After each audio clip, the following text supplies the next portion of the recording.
Video begins. Hey everyone, thanks for tuning in. Today I want to share a story that hits close to home for a lot of people. It's about a guy named Mark and his wife, Sarah. They'd been together for 7 years, and from the outside, everything looked perfect.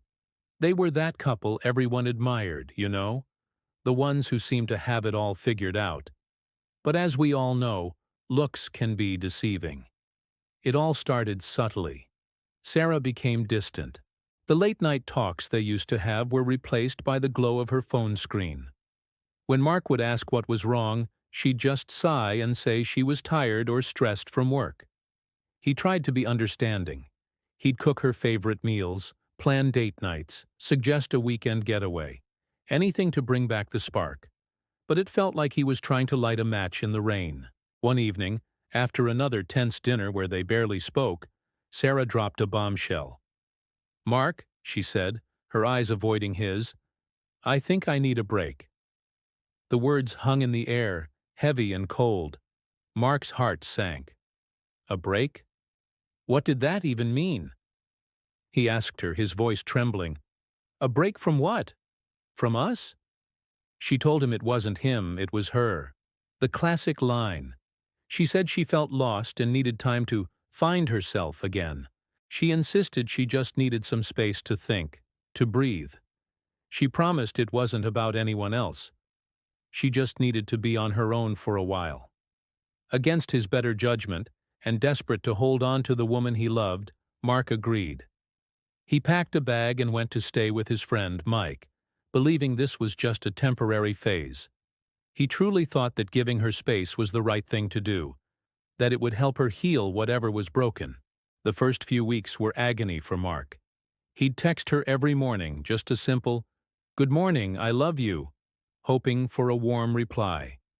But her responses were short, detached. He'd call, and she'd often let it go to voicemail. He felt like he was being slowly erased from her life. His friend Mike was worried. He'd see Mark staring at his phone, waiting for a call that never came. Mike kept telling him, "Dude, something's not right. Needing space is one thing, but this is a total blackout." Mark defended her, saying she was just going through a tough time. He trusted her. He had to. But doubt is a seed, and once it's planted, it grows fast. One Saturday, Mark decided he couldn't take it anymore. He needed to see her, to talk face to face.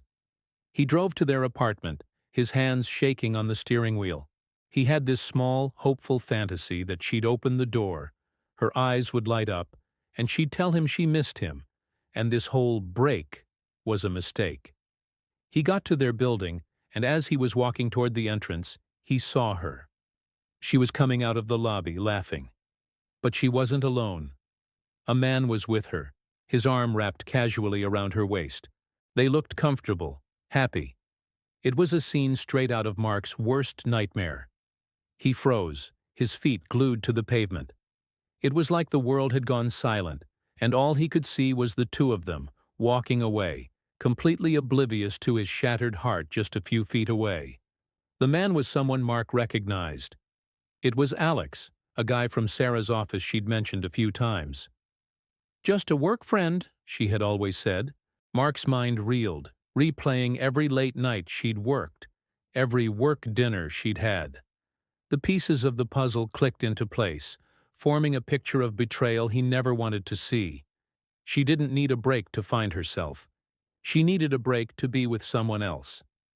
The space she needed was space for him. He didn't confront them. What was the point? He just turned around, got back in his car, and drove away.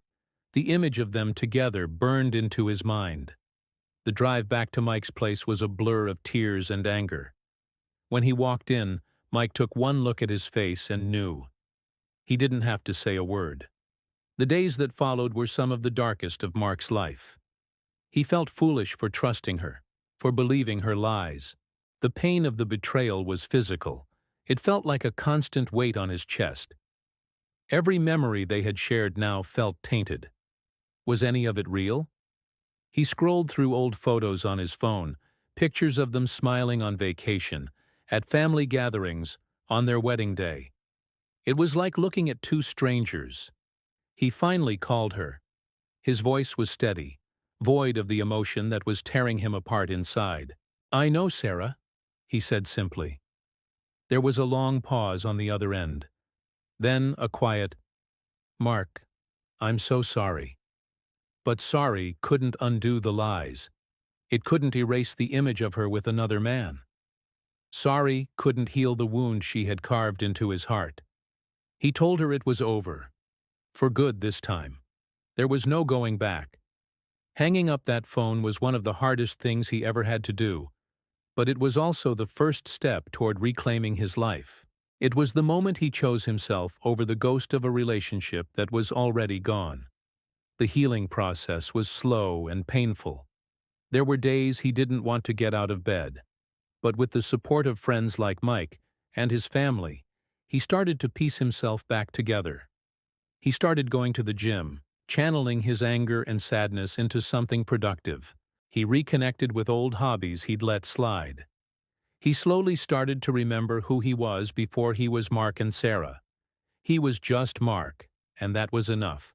This story is a painful reminder that sometimes the people we love the most can hurt us the deepest. And phrases like, "I need a break," can sometimes be a cowardly way to hide a much harsher truth. It's a way to let someone down easy, without having to face the consequences of their own actions head-on. If you're going through something similar, please know that you are not alone. The pain you feel is valid, but it will not last forever. It's so important to lean on your support system, your friends, your family. Let them be there for you. And if you feel like you're drowning, please don't hesitate to seek professional help. Talking to a therapist can provide you with the tools to navigate these incredibly difficult emotions and start your journey toward healing. There is no shame in asking for help. Mark's story doesn't end with him finding someone new right away. It ends with him finding himself again. He learned that his worth was never tied to someone else's love or loyalty. He learned to trust his gut, and most importantly, he learned that he was strong enough to survive the storm and come out the other side. That's the real victory. Thank you so much for listening to this story today. If it resonated with you, I'd really appreciate it if you'd hit that like button and subscribe to the channel for more content. Sharing these stories helps us all feel a little less alone. Take care of yourselves, and I'll see you in the next video.